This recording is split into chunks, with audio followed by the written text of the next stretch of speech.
Yo, what is up guys, and welcome to another episode of Slice of Shonen. I am your host, the Cloudy Crow, and today we'll be reacting to Higurashi When They Cry SOTSU episode 7. And in the last episode, we have finally finished the Wata Akashi arc, and in this arc, we found out that Mion, L5 Mion, Dark Minion Mion, is somehow even more terrifying than L5 Rena. And what makes Mion so terrifying is the fact that Mion was responsible for every single murder in this arc, which was a lot of murders by the way, but the only murder that she wasn't actually responsible for was her own murder. So let's break this down real quick. The first person on Mion's hit list was none other than Mion's twin sister Shion, which she killed by strangling her to death. And then right after that, she kills her grandmother by tasing her in her sleep. After that, she moves on to the mayor and kills him by torturing him to death. And then finally, she moves over to Rika and kills her by strangling her to death as well. But the interesting thing about all of these deaths is the reason behind them. We know that the reason why Mion killed Shion was because Shion and Keiichi snuck off, or I guess Shion took Keiichi and they both snuck off to this like forbidden storage shed that they're not supposed to go to, and Mion thinks that by Shion doing that, she has doomed Keiichi to suffer the wrath of Oyashiro-sama, and so that's why she kills Shion, because Shion put the guy that she really cares about in the face of danger. After that, she moves over to her grandmother because she knows that there's someone out there that has to be responsible for these deaths in the name of Oyashiro-sama, and the first three suspects that come to mind are the three major families, the Sonozakis, the Furudes, and then I forget the mayor's family. But anyways, she kills her grandmother. And then after that, she targets the mayor because he's a part of another one of the big families. And then when she gets to Rika, this is where it's just bad timing. It's just terrible timing, because the moment in which she suspects Rika was after her conversation with Keiichi, where Keiichi told her that they went over to the shed, and then we see Rika get the glowing red eyes and she talks about how this world is doomed, and Mion listens in on this conversation and she realizes like, oh, so Rika's the one responsible.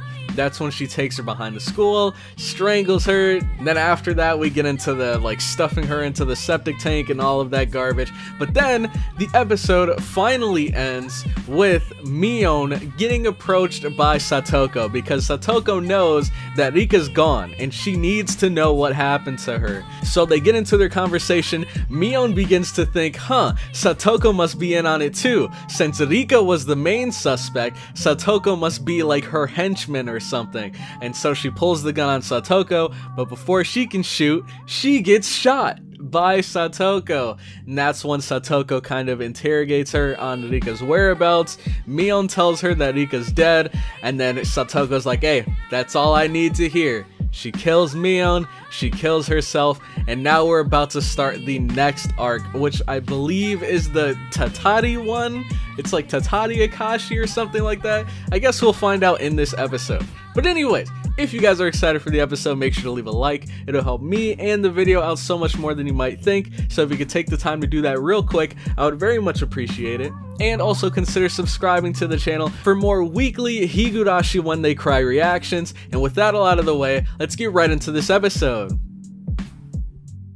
Alright, so here I have today's Higurashi episode pulled up, but before we jump into it, I just want to remind you guys, you can find my full reactions to Higurashi over on the Patreon. If you'd like to check those out, you can join for as low as $2, and you not only get access to that, but you get access to all of the other anime that I'm currently watching, and also the 40 plus other series that I have on Patreon currently. So, if you're interested in that, feel free to head over to the Patreon. But, whenever you guys are ready, we will be starting episode 7 in 3, 2, 1, go.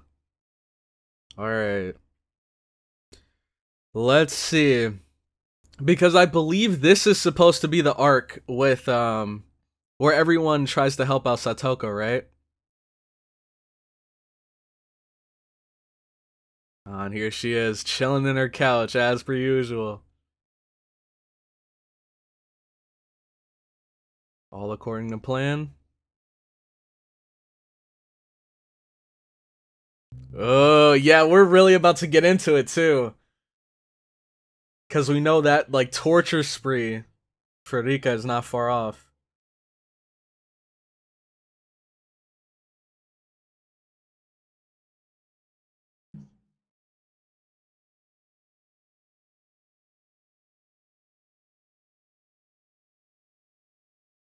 Jeez. She doesn't even realize, like, how brutal that sounds. Oh, wow. Yeah, we know that this is all entertainment for her.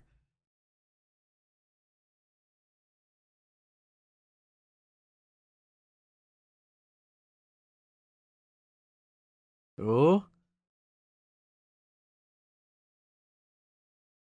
Mm-hmm. You can no longer withdraw. You have to see it through to the end.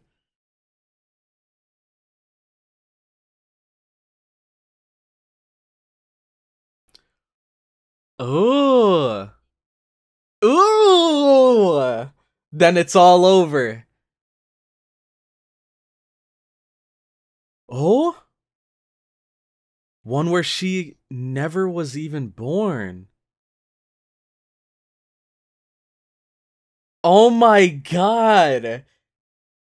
Dude, is that gonna be the final outcome? SATOKO.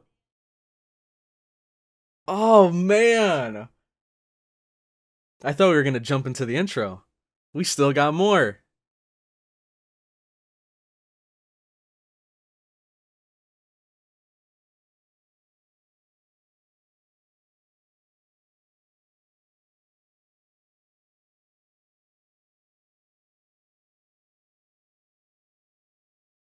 Dang, man.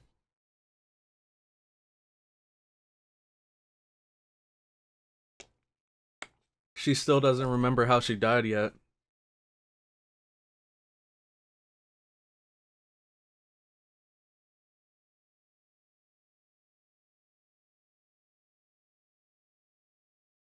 Oh yeah, Shido-sama.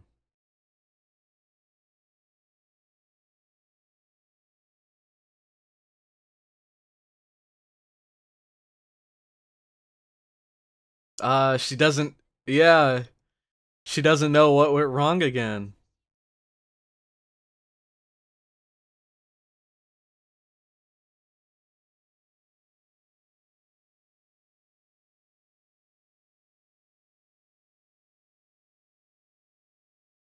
Dang.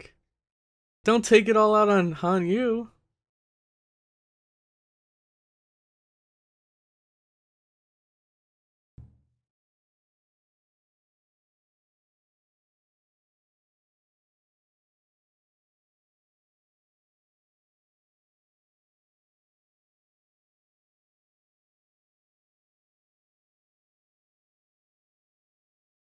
Man, we can see just how much this is tearing her apart.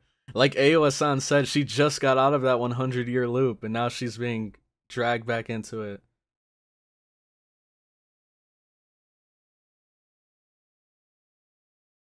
New timeline. Dang, man. I want to get into the intro, because I have so much to talk about, but... Man, I don't want to forget it.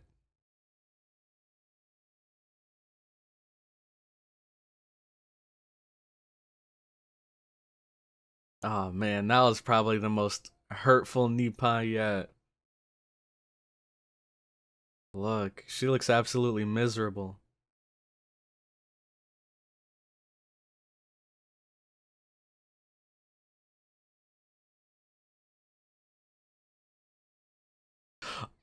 Wait, this is the scene. The ending of that last trailer, right? Look, she knows she's breaking Rika. That's why she smirked there.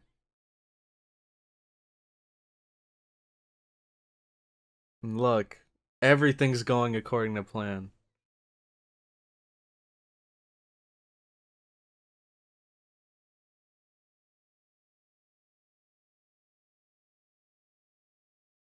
Hmm.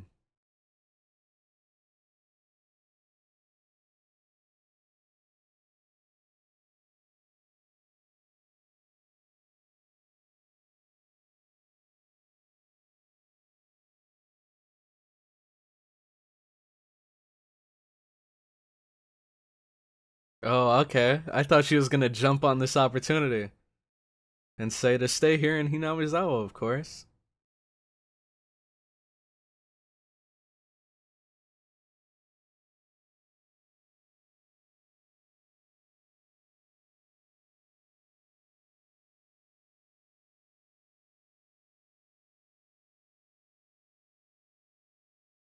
Oh?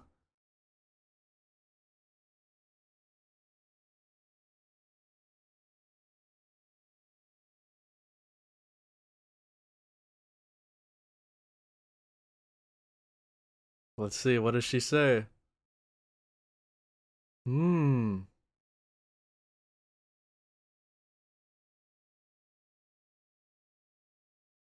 So, my guess is Satoko's trying to get her to remember her leaving Hinamizawa.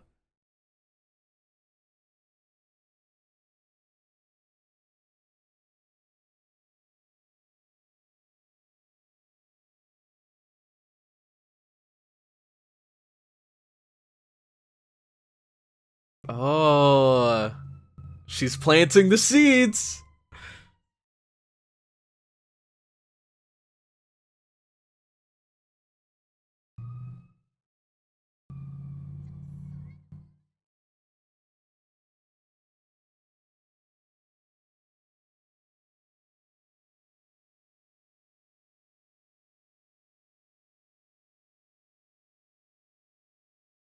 She's trying to brainwash her, dude.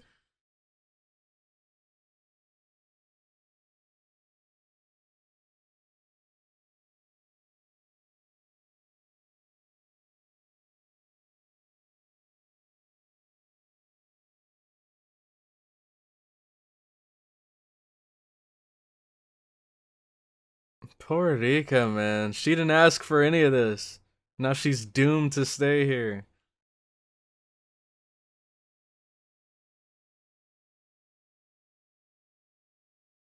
Look, she is absolutely freaking out right now.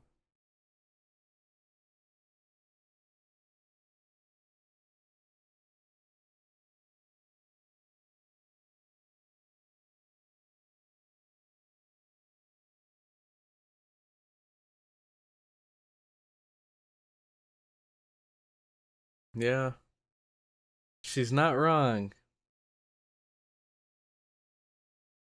This place is pretty beautiful whenever people aren't getting slaughtered left and right.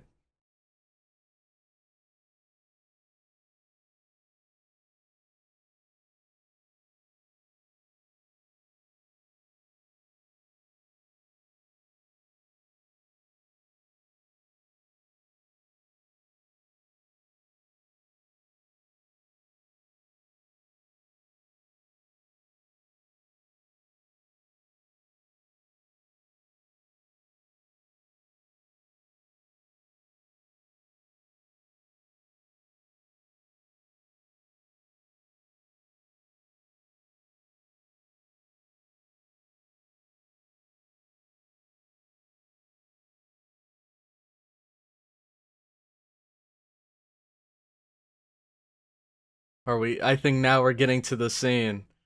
That scene that had everyone questioning.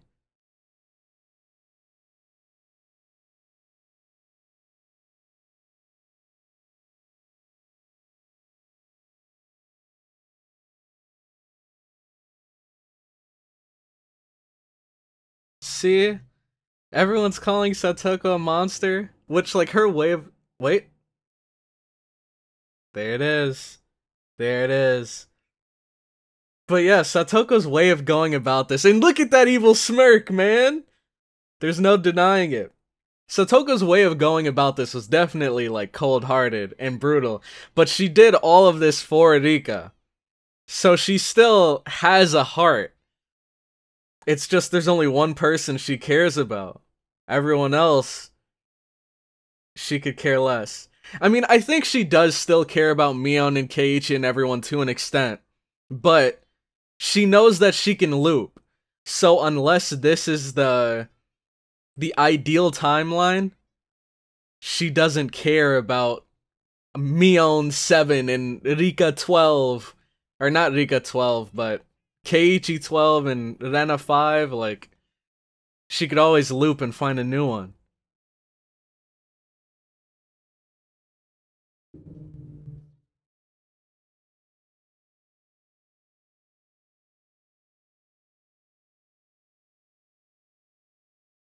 Dang.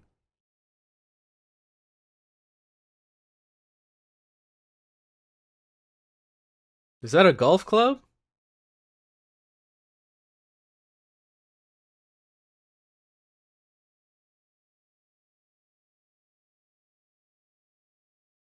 Man, I can't tell if this arc seems familiar or not. I remember SATOKO did play in a baseball game. Oh? Dang! Is that a home run? Look at that. I don't even need to run the base. Oh, wait, no, I think I remember that. I think I remember that.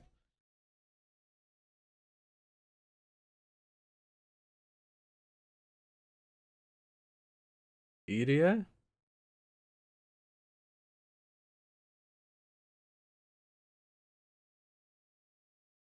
Yeah, all of this seems familiar for sure.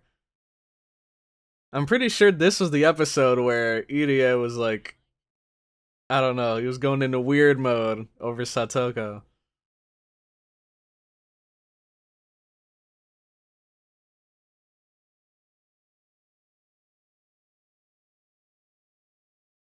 Oh no, not vegetables.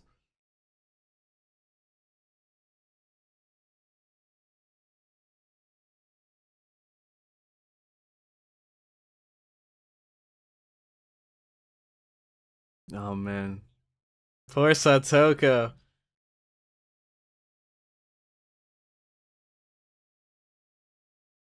Oh no, oh no, you better run. You better run. And there it is. There it is. Look at Keiichi's face, dude. Oh my god. Oh no, they're all catching the hands today. Yep, there's Iria. Yep. Okay, so what's Awa-san thinking?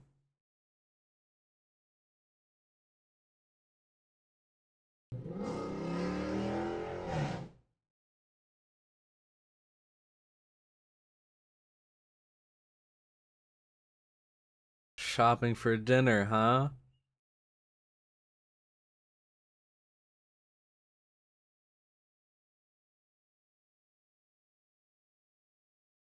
Dang.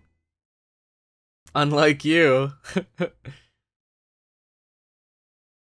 So I wonder where she's heading. Is she heading to you know who's? Yep, yep. She's heading to Tepe. So I wonder. They're playing Mahjong? So is Satoko the reason why he returned? Why he returned to Hinamizawa? Dang. I don't know what that means, but I'm guessing it's good.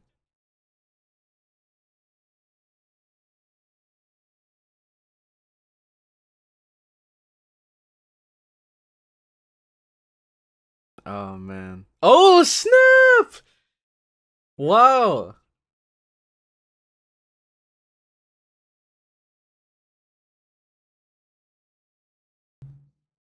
I guess that was some very, very slight level of forgiveness, maybe. But clearly, I think we all know that she's here to use Tepe for whatever reason.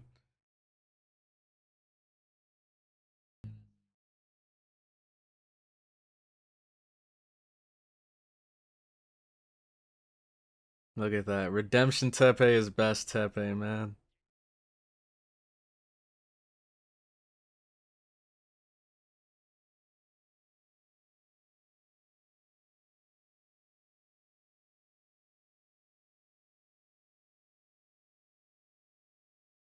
And we see that. You hear this, man? He's turned a completely new leaf. He's on a completely new tree.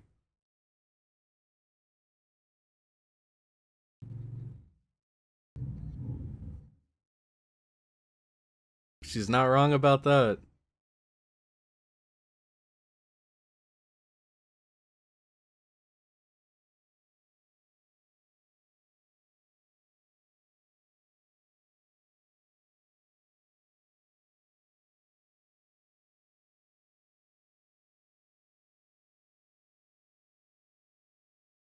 He saved it.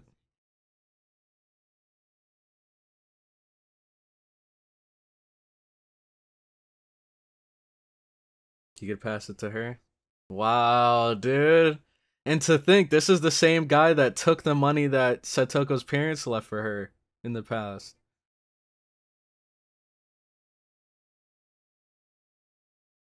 Oh no. Satoko trying to cash that in? Just waiting for the red eyes.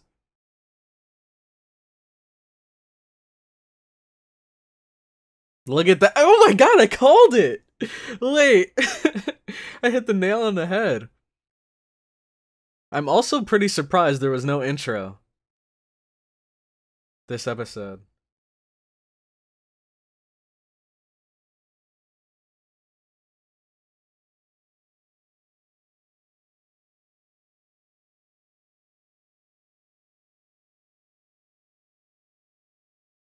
It's only a matter of time until she injects him and gets her plan going.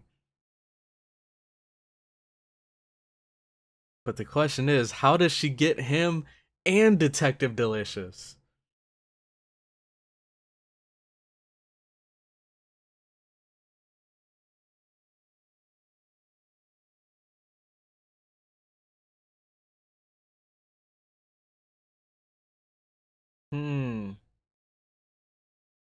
Interesting, I remember that.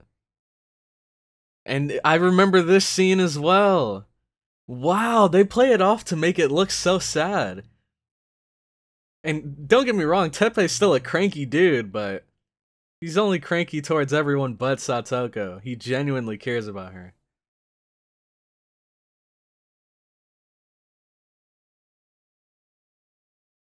Dang, they played him off to be such a freaking villain in this arc.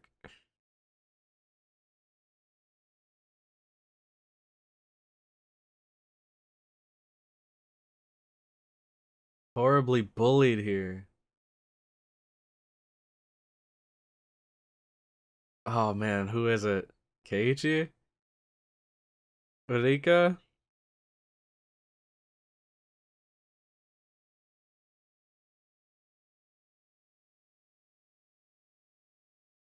It's not just one person.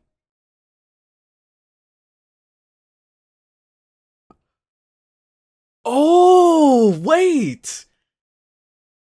She's not she's not wrong though, right? I don't think she's lying. Yeah, exactly. I know 100% people aren't very fond of the Hojo family because they were for the dam, cuz I believe like people that supported the dam, they were like getting cash or something. And her family wasn't the wealthiest. Wow. This is so fascinating. I like how she's not lying here at all. She's just kind of spicing it up a bit, over exaggerating a bit.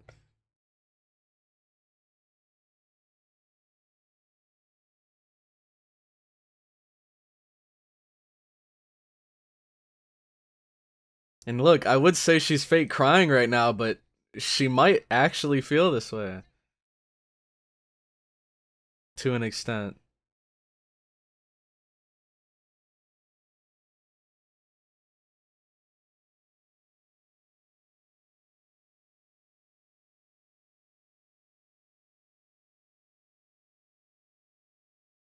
And here it comes, all according to plan.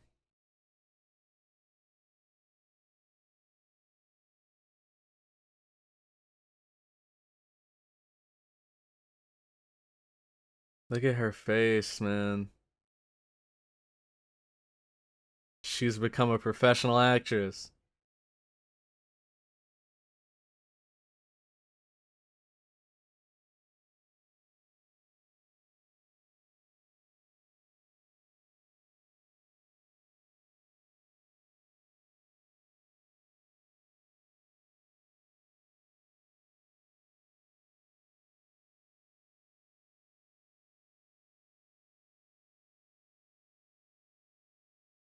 Dang, man.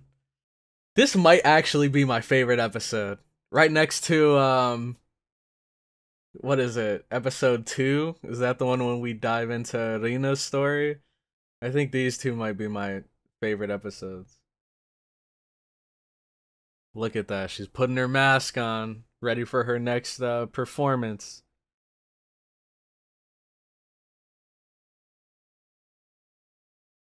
Oh, man. And I bet she's playing it off as if...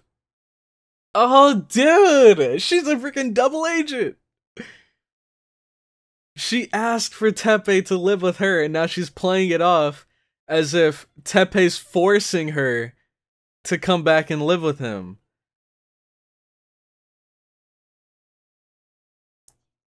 The two of you are so very entertaining. See, and it's interesting because the subtitles we saw in the trailer, it said "you are so interesting," but I remember someone went into the comments and told me that the subtitles were slightly off because the "you" that Ayua-san was using was plural, so that was her saying "you too are so very interesting," as we saw right here. Rika and Satoko are very entertaining to her. Dude, this episode was nuts. This episode was so nuts. And just, let's bring it back to the beginning of the episode, when we were brought a potential outcome of all of this, which is, well, let's get into the rule. So if Satoko dies after Rika, then she can continue to follow her through all of these loops. But if she dies before Rika, then she will be brought into a fragment where Rika would have never existed. And I'm guessing she's doomed to, like, loop a life where Rika never existed. So she kind of has to weigh the odds. Does she, like, risk... How do I explain it? Does she continue to try to convince Rika to stay in Hinamizawa? With the risk of her never seeing Rika again? Or does she play it safe and just, you know, make do with the life that she has now and move forward? But I think clearly she's made her choice. I think the last alternative she'd want to go towards is staying here with, staying here in this current timeline where they go to St. Lucia and all that terrible stuff happens. I think this is probably the worst timeline she can imagine. So of course she's gonna take this risk. She's gonna do everything in her power to try to bring Rika over to stay in Hinamizawa. And she said she wouldn't make a foolish mistake like dying before Rika, but what if it's out of her control? What if that is the timeline that we're currently in, where Satoko pulls the gun on Rika? What if Satoko ends up dying before Rika and she's doomed to live in a timeline where Rika, her best friend, the only person that she cares about, never existed? That would be so crazy. That would be, oh man, dude, that's so crazy. Because if you think about it, being able to loop timelines, it seems very OP. It is a very, very powerful power. You can use it to, like, gamble your way to the top. You can look at outcomes and then loop into the past to be able to bet on those outcomes. Like, looping is so crazy. It is so absolutely crazy. And I think, at least for me, it feels really cool to see that there's a major consequence that comes with it as well, at least for Satoko. So she's really, you know, betting on the heart of the cards here, dude. But outside of that, just imagine, like, SATOKO has had all of this planned out from the beginning. Who knows how many timelines SATOKO has looped through? We've only seen a couple, but I'm sure she's looped through more, because of course she needed to figure out the results of the horse races and then bet on them. I believe she needed to loop multiple times to crack open that safe, right? In order to get her hands on the injection, whatever it's called. Man, SATOKO, she has been through a lot, she has looped a lot, and it would be crazy if all of her efforts were rewarded with her being doomed to a timeline where she could never see Rika again. Wow. Holy. That just spiced up this series, this entire series, by at least 3 times. I feel like Aowa-san, man, where's my couch? Let me kick back and watch this unfold, because this definitely is entertaining. This is so entertaining to watch, and it's fascinating to see the mastermind SATOKO at work. It's really interesting to see all of the different plans that she had constructed, and how she's kind of like being a double agent, man. She was pretending like, well, I mean, I guess to an extent she was being looked down on by the rest of the village, but she kind of spiced it up to her being bullied by the village. And so there was some hint of truth in what she was saying, and that, of course, convinced Teppei. And then afterwards, right after that, she goes over to Rika and she tells her, like, hey, I came here to grab my stuff, I can't stay here anymore, my uncle came back to town and I have to stay with him. When in actuality, she was the one that created this scenario. So the way she's just puppeteering and pulling the strings is so interesting, man. I love it. I love it. But I wonder, I think my question of the day for you guys is, what do you think the outcome's going to be for Aowa-san? Because we know that she's in this for the entertainment. So, do you think that she's gonna get, like, eternity's worth of entertainment by the end of this? Do you think that the ending of this scenario is going to finally satisfy her? Or do you think they're gonna flip the tables on her and the ending isn't gonna be satisfying at all? It's gonna be a major letdown for Aowa-san, and it's going to kind of bite her in the butt for using Rika and SATOKO to an extent for her own entertainment. So let me know what you guys think in the comment section down below. And with that, I'm going to end the episode here. Thank you all so much for watching this far into the video. Make sure to leave a like if you enjoyed, comment your thoughts on the episode down below, and subscribe for more Slice Shonen content. And with that, I'm going to head out, so I'll catch you all in the next one. Have a good one.